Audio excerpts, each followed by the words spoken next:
Bueno, pues buenas tardes, muchas gracias por la invitación. El hecho, me dicen que hay mucha gente que se dedica a cuestiones de salud, entonces va a facilitar hacer más ágil la presentación y no quitarles mucho de su tiempo. Vamos a empezar. Pues tenemos que hablar de lo que es el sistema inmunológico. Y bueno, ustedes saben, como miembros de gente que sabe de salud, el sistema inmunológico, qué es lo que hace. Y es algo que lo tenemos ahí, como todo el mundo sabe, ¿no? Así como el corazón late sin parar y respiramos sin parar, el sistema inmunológico está ahí siempre. Día y noche cuidándonos. La siguiente. Y esa es su función. Funciona reconociendo lo extraño. Y cuando algo extraño es reconocido, la siguiente, pues responde y lo destruye. Y lo que sucede finalmente es la siguiente. Es que hay un fenómeno de recuerdo y es lo que le llamamos memoria inmunológica. De tal forma que pues es como hacer un símil de lo que es una computadora, donde una computadora es más valiosa por más memoria que tenga. De tal forma que si hacemos esa similitud, pues somos más capaces, tenemos un valor agregado si tenemos mucha memoria inmunológica.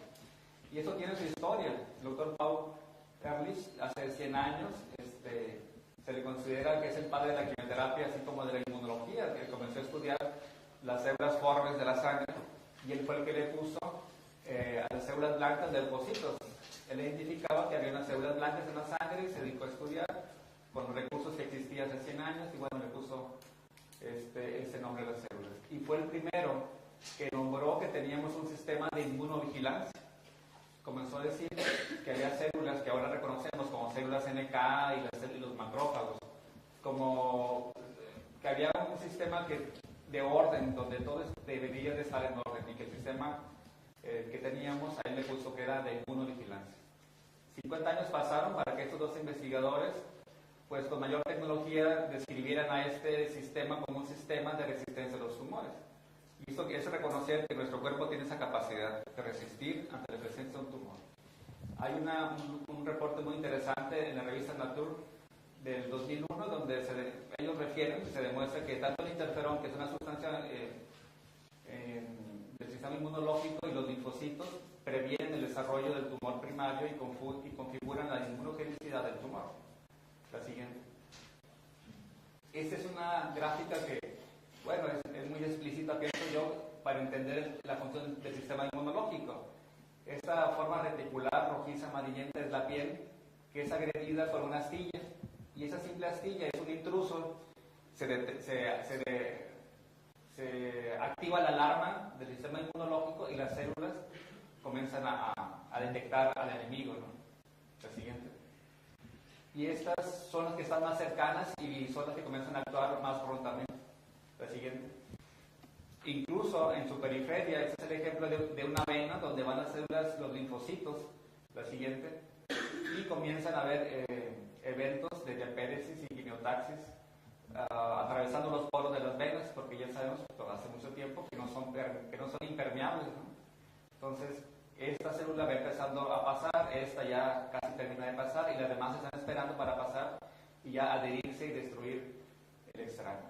La siguiente, este es otro ejemplo, también gráfico. Y finalmente, bueno, encontré esta imagen donde es, para mí, que es como una forma de demostrar lo que es el factor de transferencia. Donde tenemos una célula madura que tiene información, y aquí tenemos una célula joven que la madura le está transfiriendo la información. Y el modelo de la naturaleza dentro de nosotros lo que hace es tener todo el sistema inmunológico la misma información para que todos tengan la misma capacidad de respuesta a nivel global, ¿no? La siguiente, este es otro ejemplo gráfico. Y bueno, pues como soy oncólogo, esto es tratar de llevarlos de la mano, y pues no tanto de la mano, ustedes han de saber mucho de esto. La teoría del origen del cáncer, pues la más reconocida es que es monoclonal, o sea, de una clona es capaz de producirse un tumor y poner en peligro la vida de un paciente. Una célula benigna, que es agredida a través tanto de la dieta, del estrés, de toxinas, hormonas, la herencia, y aquí faltó los estados emocionales también, influyen sobre las células sanas, sobre los tejidos sanos, pero esas también influyen sobre el sistema inmunológico. La siguiente.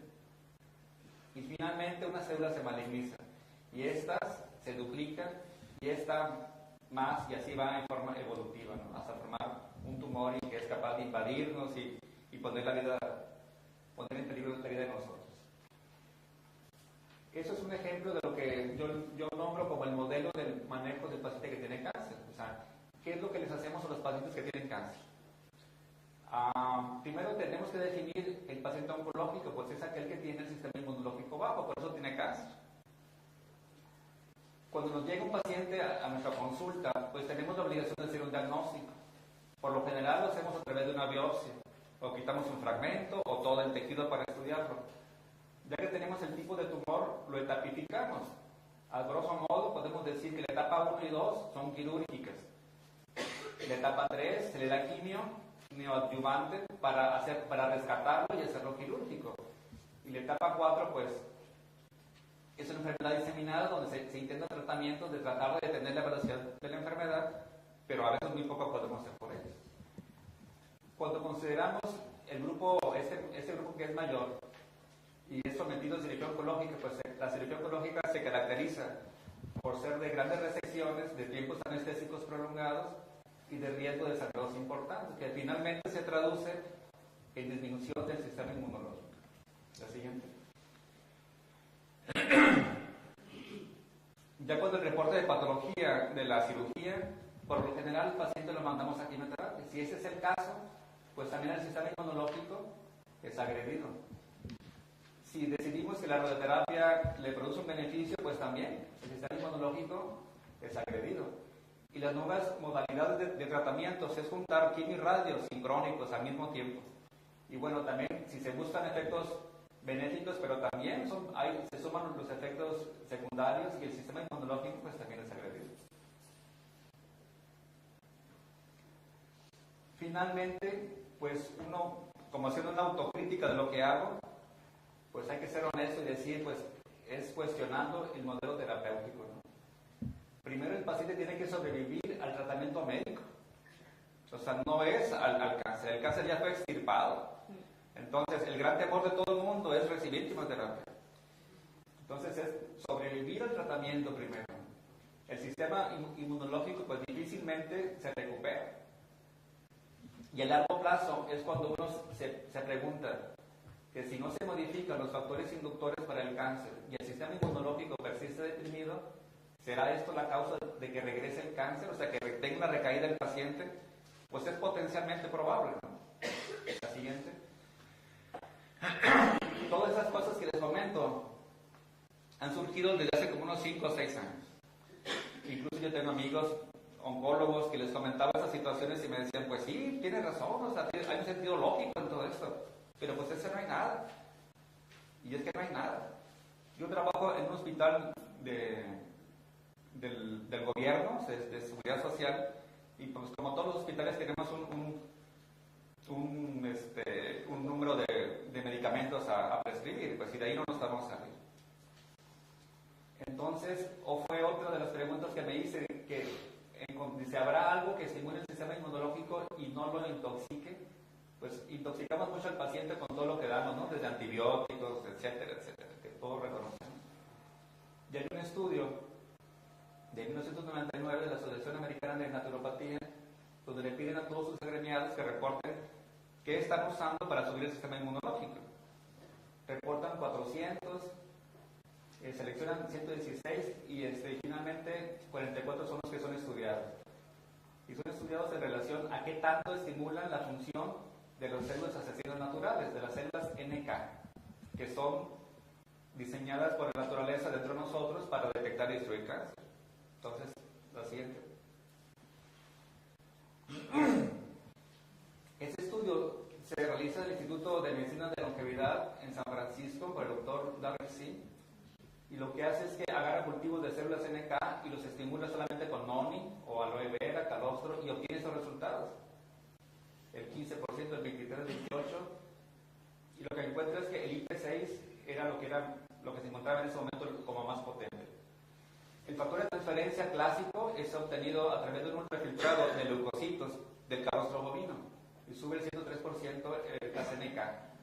Cuando se junta el factor de transferencia de calostro bovino más el de la yema del huevo sube 283%, y cuando se junta esa fórmula anterior más una fórmula herbaria, sube 437% el sistema inmunológico. Y ese artículo termina diciendo, por el momento no hemos encontrado una sustancia única o combinada que sea igual o más potente que esta. Hasta el momento, porque la investigación sigue. La siguiente. Básicamente es una representación en columnas del resultado anterior, donde vemos que hay una diferencia significativa entre esta y la primera, o la media, ¿no? O sea, siempre muestra un estímulo muy significativo. La siguiente. Pero hay gente que dice, oiga, ese es nuevo. O hay médicos amigos que dicen, ese es nuevo. Pues ese no es nuevo. En el 49, el doctor Sherwood Lawrence, él era el jefe del Departamento de Inmunología de la Escuela de Medicina de Nueva York. Este hombre era un investigador, y lo que él descubre es que es posible pasar la memoria inmunológica de un ser humano a otro. Y lo que finalmente él en su artículo dice, hay un factor de transferencia. Así es el que le pone ese nombre, ¿no? Factor de transferencia. Y ese reporte no progresa mucho porque se queda como en una biblioteca. En el 49 justo estaba pasando la Segunda Guerra Mundial, no había muchos recursos económicos, la industria farmacéutica estaba más dedicada a producir antibióticos, y seguimos produciendo antibióticos de segunda, tercera y cuarta generación. Incluso en los 60 hay algunas personas que dicen que lo que descubrió Sherwood Lawrence no era cierto, ¿no? Que no era posible eso. Esta persona pues siempre tuvo sus seguidores. Incluso hay un mexicano que trabaja en el Instituto Politécnico Nacional, el señor, y el doctor ya está retirado, donde hizo estudios inicialmente en herpes zóster, donde veía que la respuesta era en muy pocos días, y la característica más importante del tratamiento es que no dejaban neuritis posherpética, no dejaba con dolor después del herpes. Eso fue una gran diferencia. En los 80s, bueno, hay estudios donde dicen que se demuestra que el factor de transferencia es un común denominador entre los mamíferos. Esos estudios demuestran que el calostro materno, como en la primera imagen que vieron, era la idea de la imagen. El calostro materno es una fuente rica de factor de transferencia, de tal forma que la madre le transfiere su memoria inmunológica a su hijo, y eso le da la capacidad de sobrevivir en el medio ambiente donde la madre vive. Y bueno, hay estudios en el calostro de las vacas, y es lo mismo. Si un becerro no es amamantado por la vaca, el becerro muere por infección. Y es como diríamos, es un producto intercambiable, se puede intercambiar entre los mamíferos del planeta, y no produce rechazos ni alergias, ¿no? Porque es algo, pienso yo, que es parte de la evolución de los mamíferos en el planeta, donde podemos tenemos esa capacidad de intercambiar el factor de transferencia. Bueno, hay estudios también de que por vía oral no se inactiva ni por la saliva, ni por bilis, ni ácido gástrico. Y en el 95 hay un investigador que encuentra que la yema del huevo también es una fuente rica de factor de transferencia. Y es también observando la naturaleza. O sea, él decía, bueno, ¿por qué un pollo sobrevive en una granja? Algo ha de tener. Y encontró que la yema del huevo es una fuente rica de factor de transferencia. Hay gentes que yo me he encontrado que dicen, bueno, pues voy a comer muchos huevos, o voy a comer calostro de vacas, ¿no?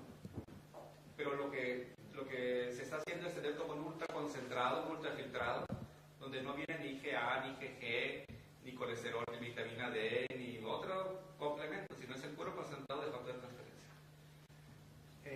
Finalmente, en el 97 se funda un laboratorio que se llama Forever Research, que se dedica a estudiar los factores de transferencia. Y en el 2004, por parte de la Academia Rusa de Ciencias Médicas, este investigador hace unos estudios muy interesantes, y ese es a mí el que me hace como la contundencia para decidir utilizarlos. Lo que tenemos aquí es ejemplificar un cultivo de células NK, donde solamente son estimuladas con el factor de transferencia. Y en las 48 horas se observa que hay un aumento en el número de las NK, de forma muy significativa. Y bueno, el número es importante, pero habría que ver o cuantificar la función. ¿Qué tan capaces eran? Y por el cultivo de una leucemia, también es el mismo cultivo de leucemia, aquí les agregan las NK estimuladas, y aquí les agregan interleucina, que también es un tratamiento que se utiliza para cánceres, ¿no? a las 48 horas observan que prácticamente el 95% de la leucemia ha desaparecido y aquí alrededor del 50-55% ha desaparecido. A mí ese estudio fue el que dijo, bueno, si in vitro sucede esto, habrá que probar in vivo qué es lo que sucede. La siguiente. Este es el reporte traducido de lo que se llama la carta metodológica, donde se autoriza por sanidad el uso del producto, incluso a nivel del sector salud, de sanidad. Entonces, la siguiente. Ok, vamos a ver. Con toda esa información, en mi secuencia personal de cómo seguir fue esto, ¿no? O sea, comencé a preguntarme, bueno, si lo autorizó en Rusia, pues bueno, habría que buscar de mi parte si esto es seguro, etcétera, etcétera. Y encontré esa información que el FDA aprobó el uso del calostro en el 80, en el 85, ya admitió el uso del factor de transferencia de las vacas en humanos y hasta el momento no ha habido reportes de reactividad. Y una forma muy sencilla de entender cómo funciona es que el sistema inmunológico, si está decaído, está disminuido, lo que hace es lo estimula, lo activa, o si está muy exacerbado, como las enfermedades autoinmunes, lo tranquiliza, o si no tiene información, pues lo informa. Esa es una forma muy gráfica de entenderlo. Y aquí es algo más técnico, donde hay que reconocer que tiene un receptor a nivel de la cápsula de las células, y se conecta y se libera, en fin, ¿no? O sea, se reconoce que es una partícula de 44 aminoácidos, que tiene un peso de 5 kilodaltons, etcétera, etcétera. Y los investigadores nos dicen que nos da inteligencia inmunológica, ya que mantiene activo y eficaz el sistema inmunológico. La siguiente. Esa es una forma de tratar de explicar que el sistema inmunológico dentro de nosotros siempre está en la búsqueda del equilibrio, ¿no? Con subidas y bajadas, pero siempre con la tendencia del equilibrio. De tal forma que aquí una persona estaría sin enfermedad o asintomática. La siguiente.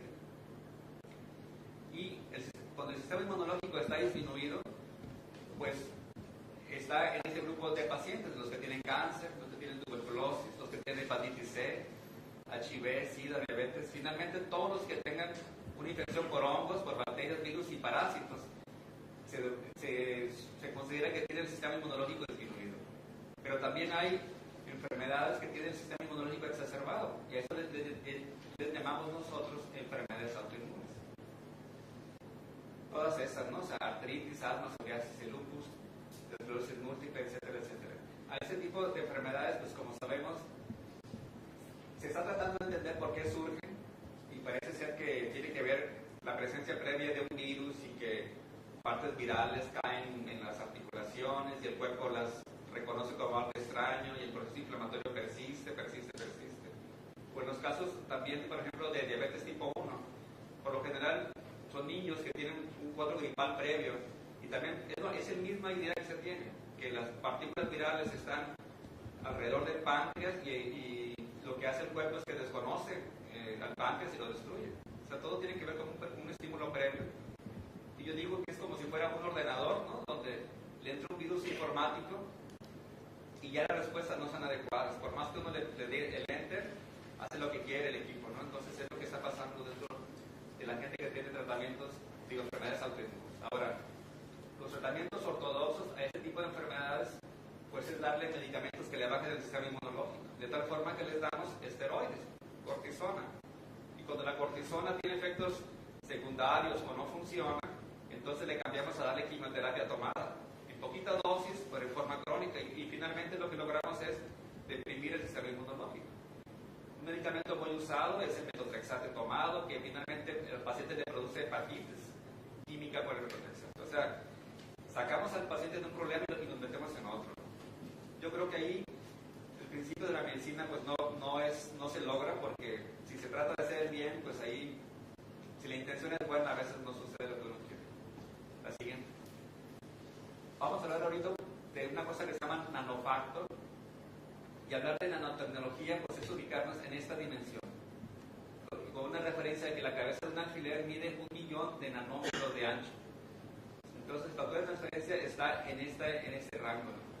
El nanofactor dentro de nosotros, yo lo interpreto como es algo que hace autodiagnóstico. Ten en cuenta que yo me lo tomo y él solito detecta si está disminuido el sistema inmunológico, produce un elemento inductor que lo eleva. Y si detecta que está muy exagerado o exacerbado, como las enfermedades autoinmunes, produce un elemento depresor y lo deprime. Pero siempre el equilibrio, pues, o sea, nunca es un estímulo de más ni un estímulo de depresión absoluta, ¿no? Siempre es lo que hace la naturaleza, siempre llevarnos o intentar llevarnos al equilibrio.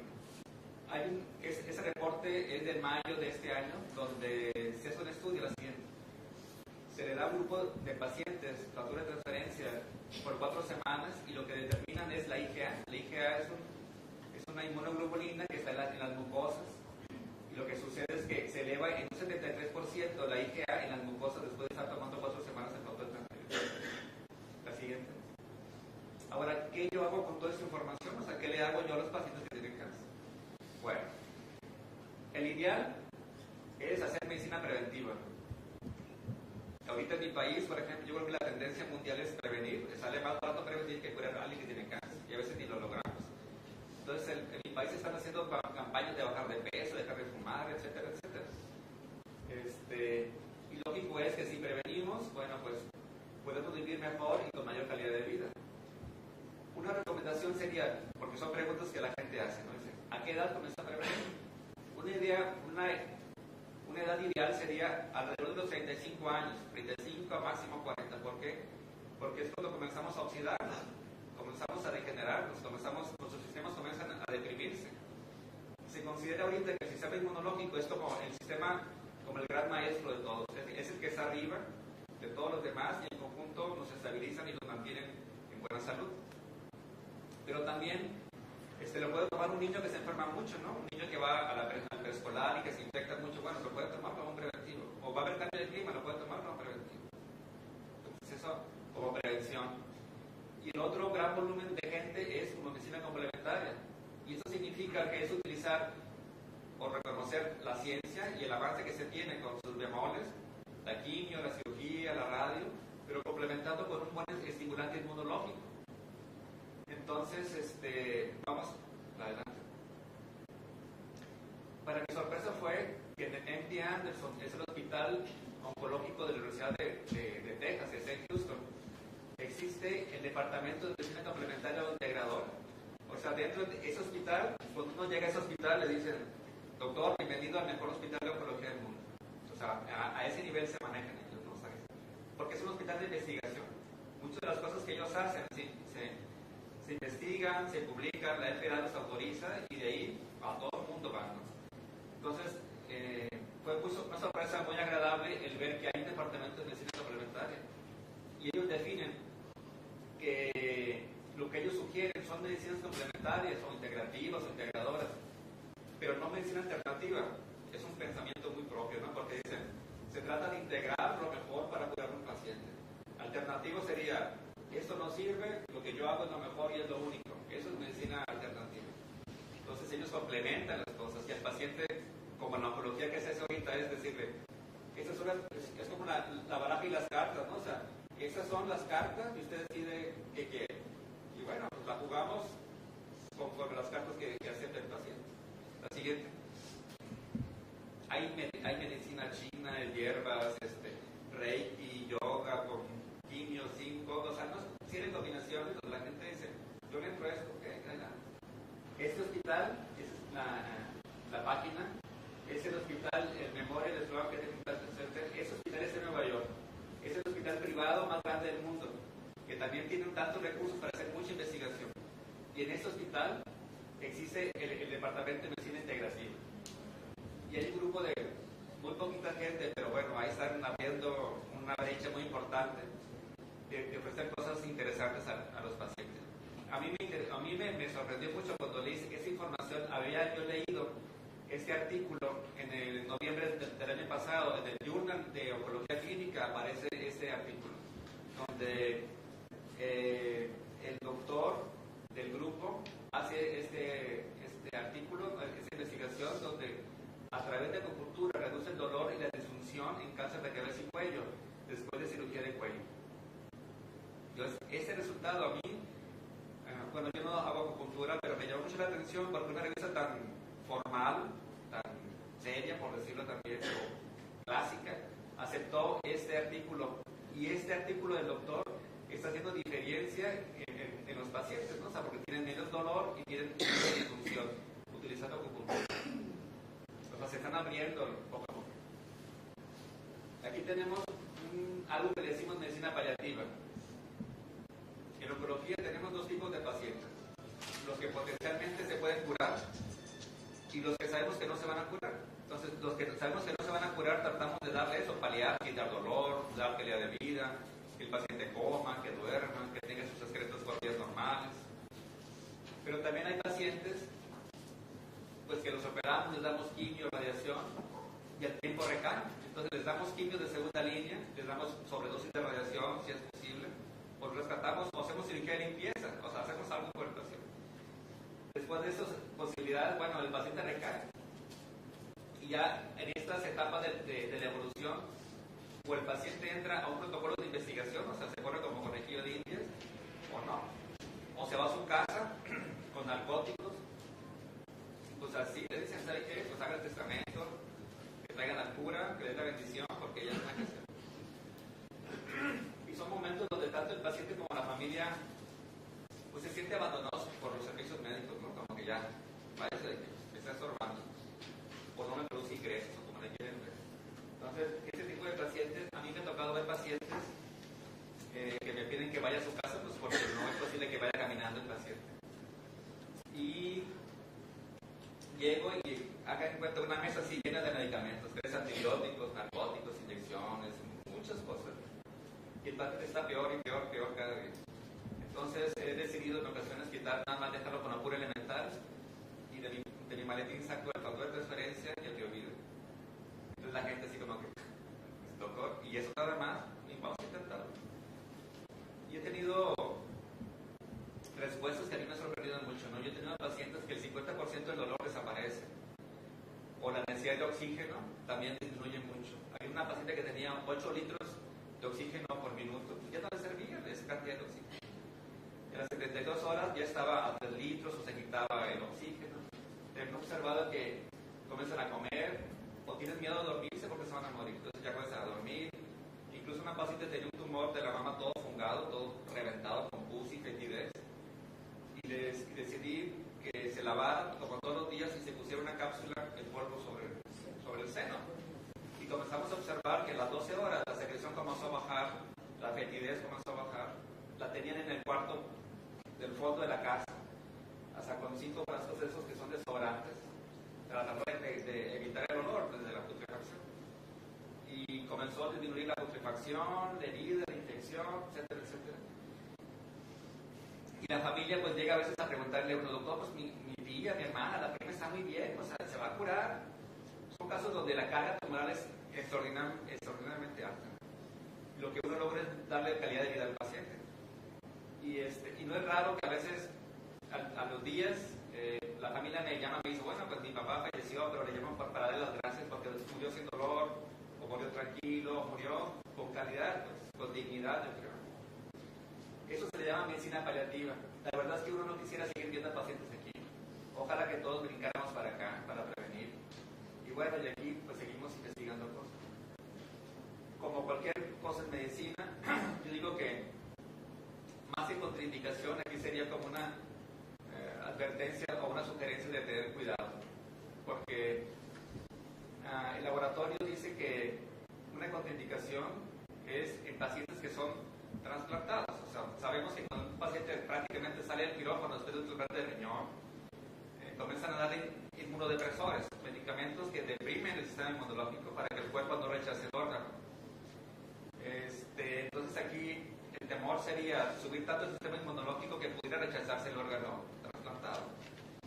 Eso no hay contraindicación si tiene, por ejemplo, prótesis de mama o de cadera o tornillos, clavos, etcétera, etcétera. O sea, ahí no. Y también una sugerencia de no usarlo es en el primer trimestre del embarazo, porque prácticamente el inicio del embarazo es como un trasplante, donde la madre o el sistema inmunológico de la madre rechaza la mitad de los genes del bebé porque no son propios, los comienza a rechazar. Y es la función de la placenta de producir sustancias que bajan el sistema inmunológico de la madre y finalmente lo modulan el sistema inmunológico. Y bueno, y el embarazo progresa. Y eso es lo que hace la naturaleza.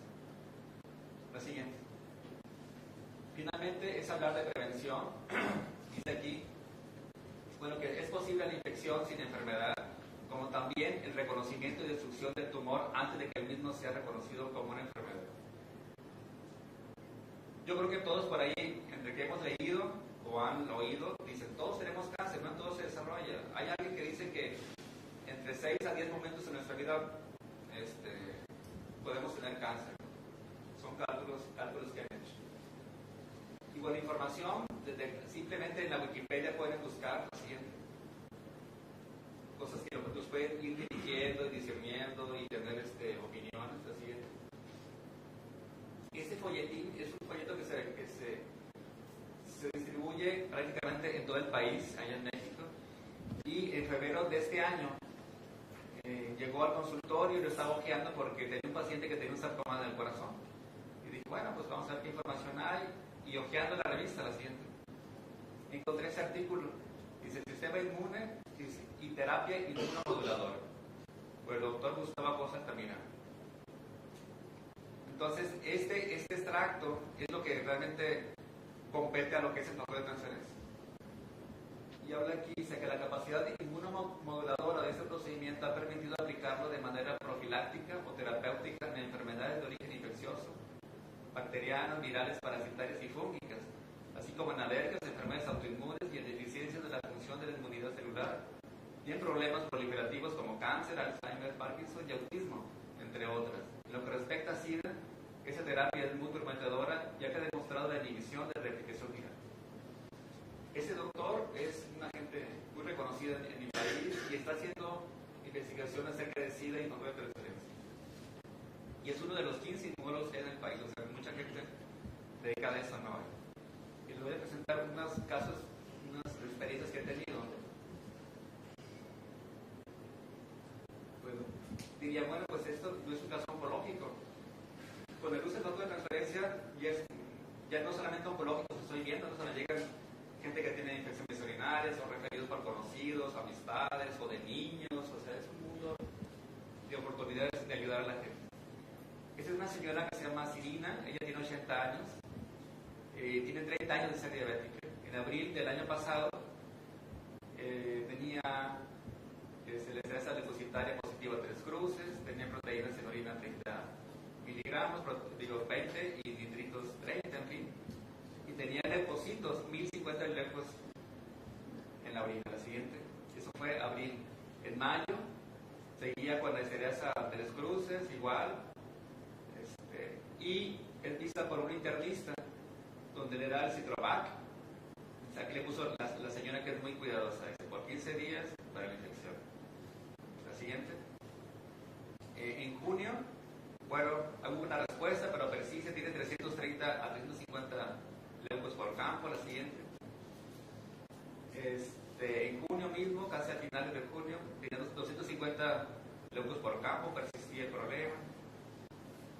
Y decide la familia que el internista no pudo con el caso y deciden llevarla con un urólogo.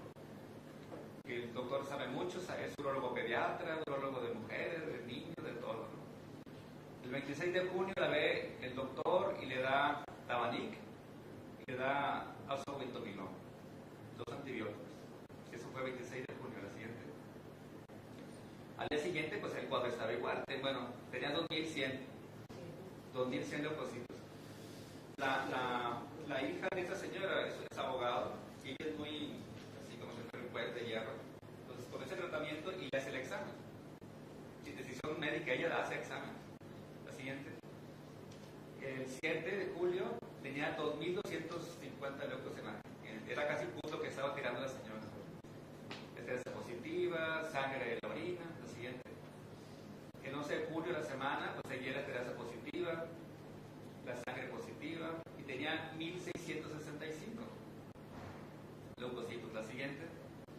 Bueno, esta es la fecha que yo la veo el 15 de julio del año pasado, porque esta fue una noche, al día siguiente estaba programada para que el urólogo le dijo, su problema no se va a resolver con antibióticos, lo que hay que hacer es operarla, y lo que hay que hacer es aplicarle botox en la vejiga, con eso se va a solucionar el problema. Entonces la familia ya tenían contacto para conseguir el voto, ya tenían todo. Y alguien le dijo, pues ¿sabes qué? Busca al doctor González Moreno y a ver qué te puede ayudar con tu mamá. Entonces yo la veo el día 15 en la noche, le doy plus, 2 con los alimentos y glucose por la diabetes. La siguiente. O glucoa, le decimos glucoa. El 18 de julio, bueno, seguía ahí prácticamente sin mucho cambio, todo está igual, tenía 1050 euros. El 25 de julio estaba positivo.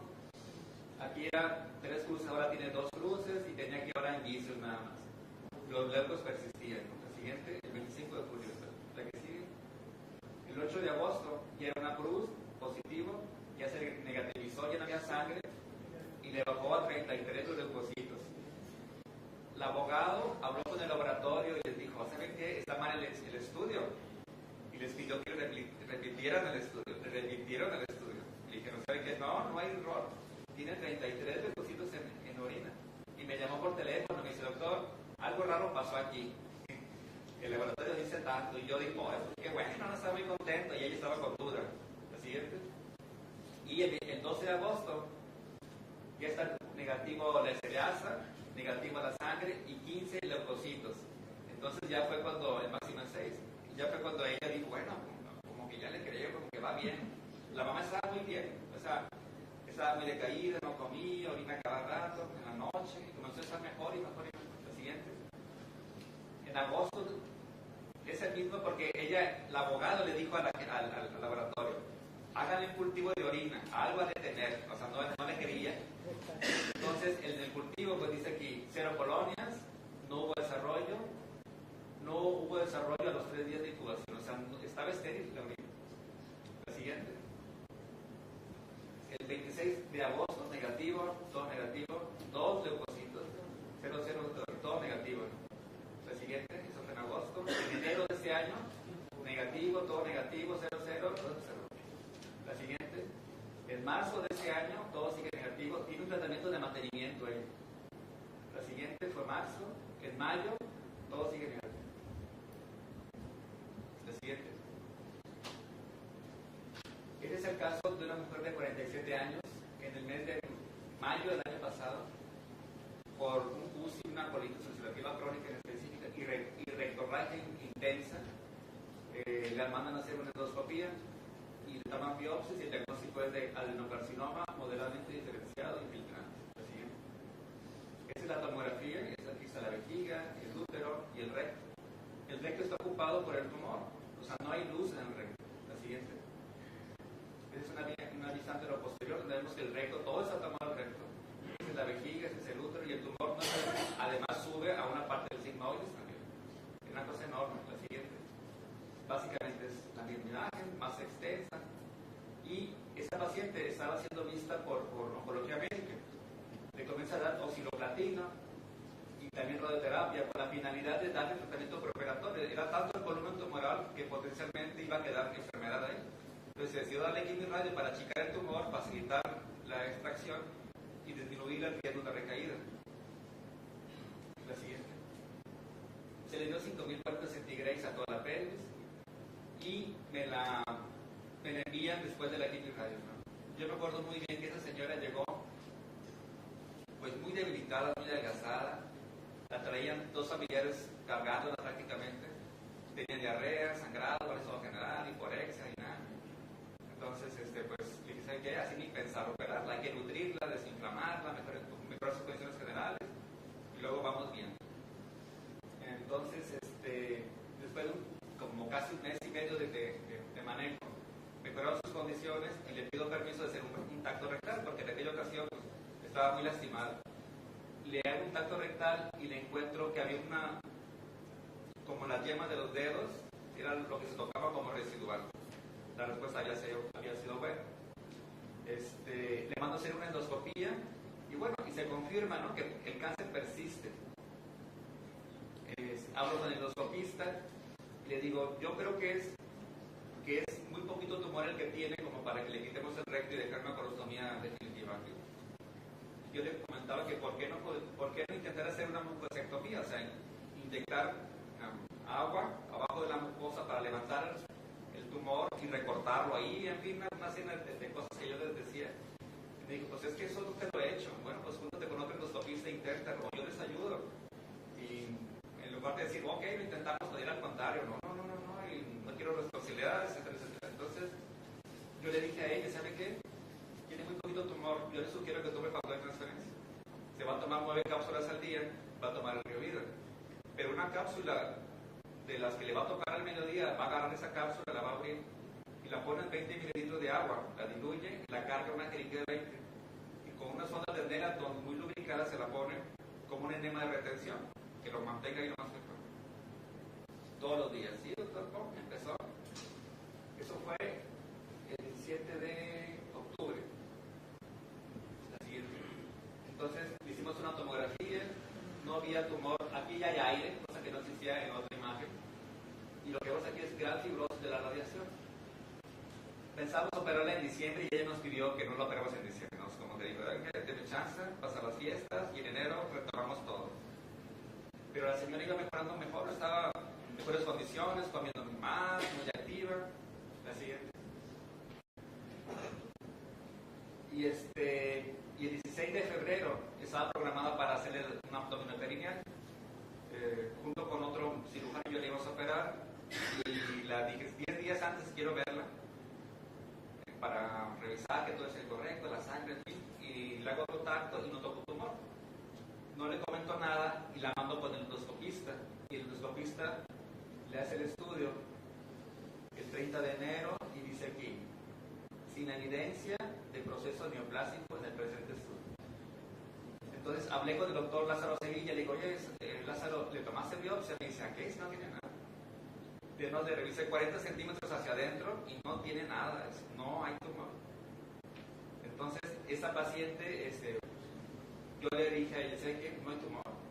Y ella, no, pues estaba llorando de contento y todo. Entonces, no me van a operar, no vamos a operar. No, pues estaba muy agradecida.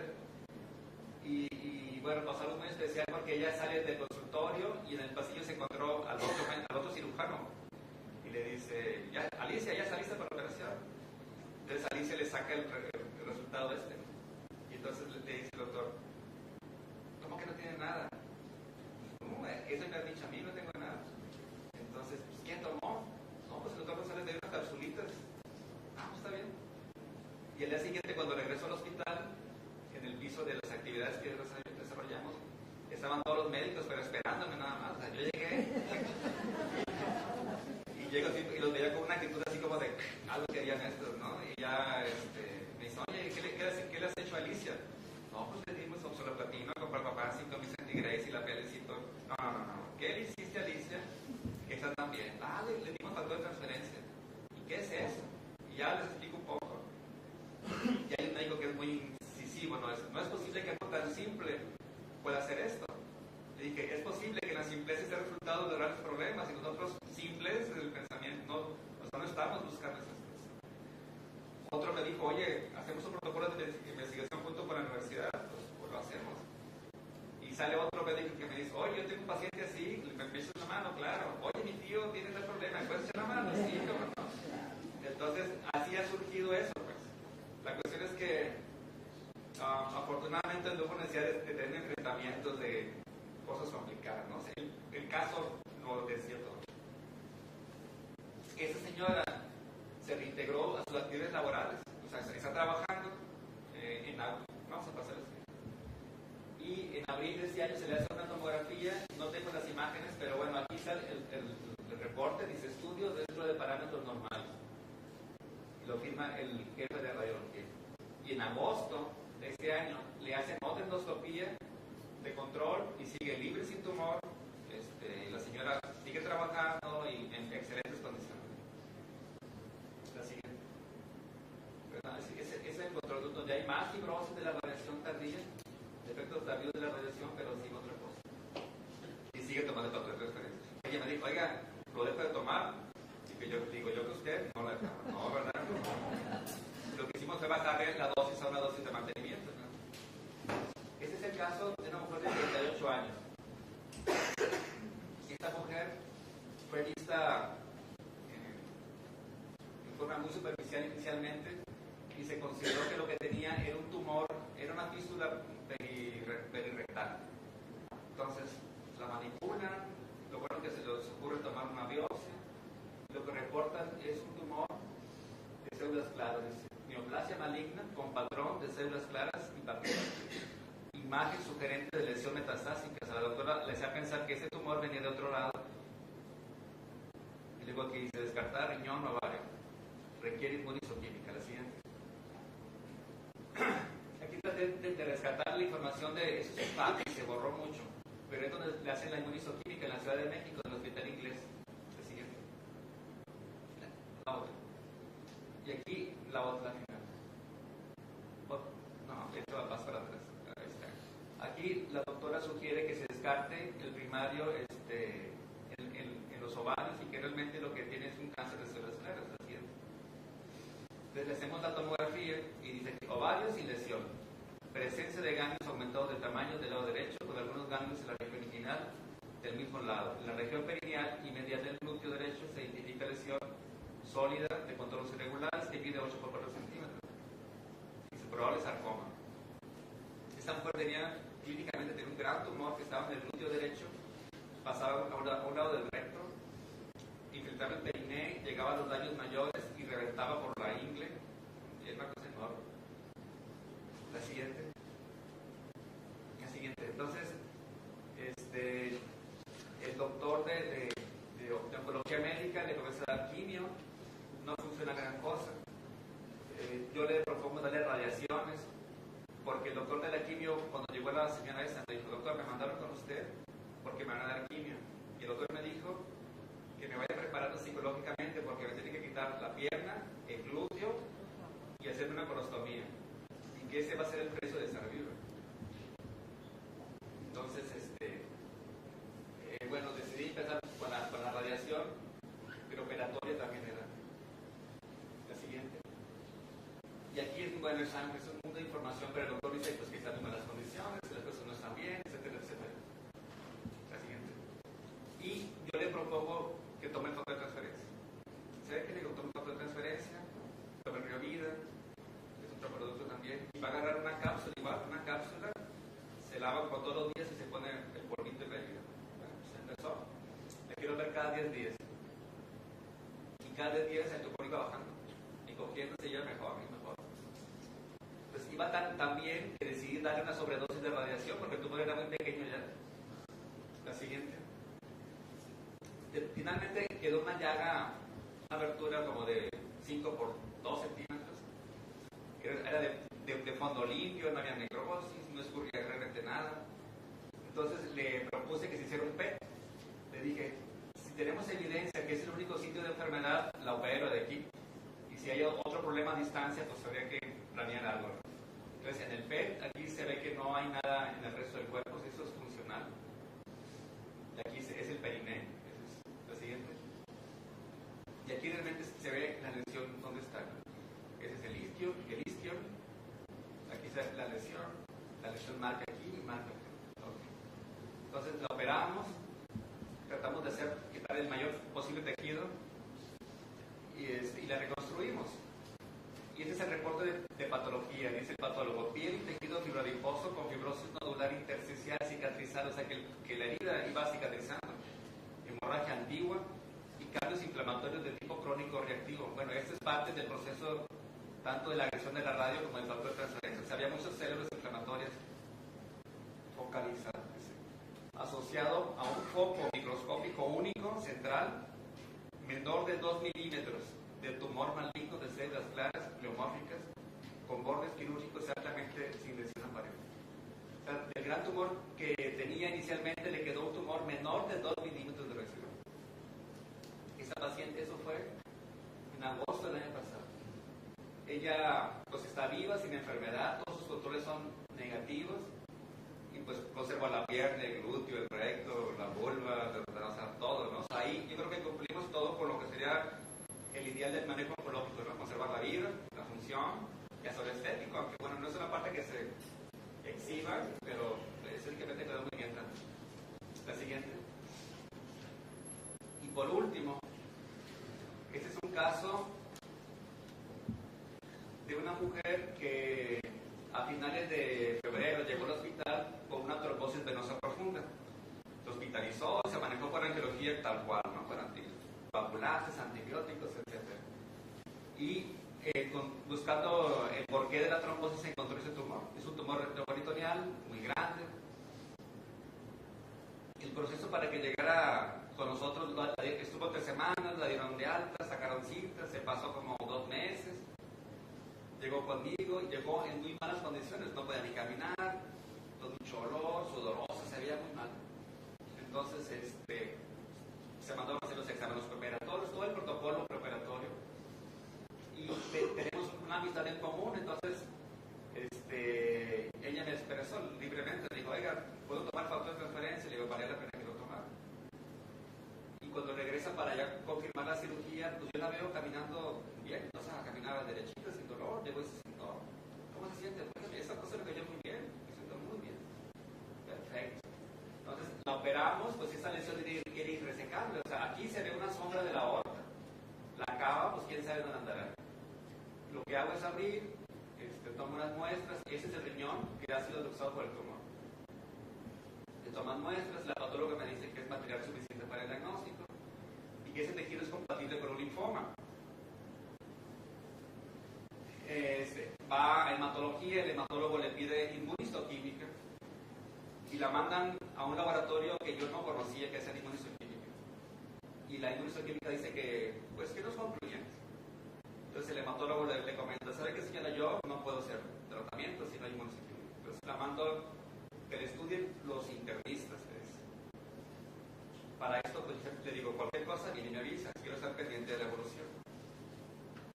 Entonces yo retomo al paciente y la mando a oncología médica. Y me dice el oncólogo médico, no, hay que volver a operar, porque no hay diagnóstico. Híjole. Le tomamos un cacho como, no sé, una cosa así, y nos sangró casi como 1 litro, ¿no? Un sangradero terrible. Le digo, le voy a exponer la vida a la señora, solamente porque no se decide, no concluye en el diagnóstico. Entonces, a través de pedir favores, se mandó el estudio al Hospital Inglés en México. Y en ese proceso de que llegaba, le pedí esa tomografía. Y ese es básicamente el mismo corte. Donde vemos que aquí la sombra de la aorta ya más franca y la disminución del tumor de forma comparativa, ¿no? La siguiente. En lo posterior donde vemos aquí, pues en marzo tenía este volumen tumoral y ahora en octubre tiene este volumen tumoral donde se ve francamente la aorta y la bifurcación de la ciliax. Y ese es en la lateral, en marzo estaba así y ahora en octubre el tumor es así. El siguiente.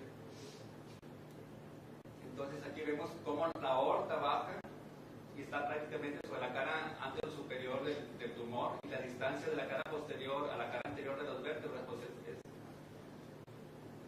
es importante y aquí pues está muy disminuido y el trayecto se ve francamente toda la aorta. Ahora en octubre. Finalmente se confirma que sí tiene un linfoma la señora.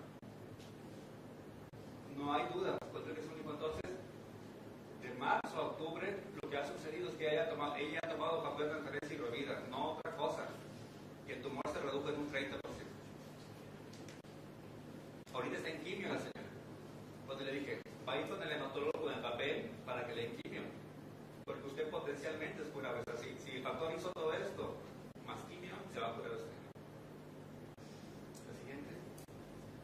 Y esos son los exámenes de sangre que le llevó al hematólogo, donde uno ve, pues, bueno, no es diabética, el riñón funciona bien, su hígado está sano, está nutrida, no tiene... Incluso la DHL, la deshidrogenasa láctea, que es un marcador indirecto para linfoma, está dentro de lo normal. La orina está bien, que es la siguiente. No es anémica y tiene, pues, yo creo que bueno, pues es lógico, ¿no? O sea, sus condiciones de nutrición y inmunológica son adecuadas.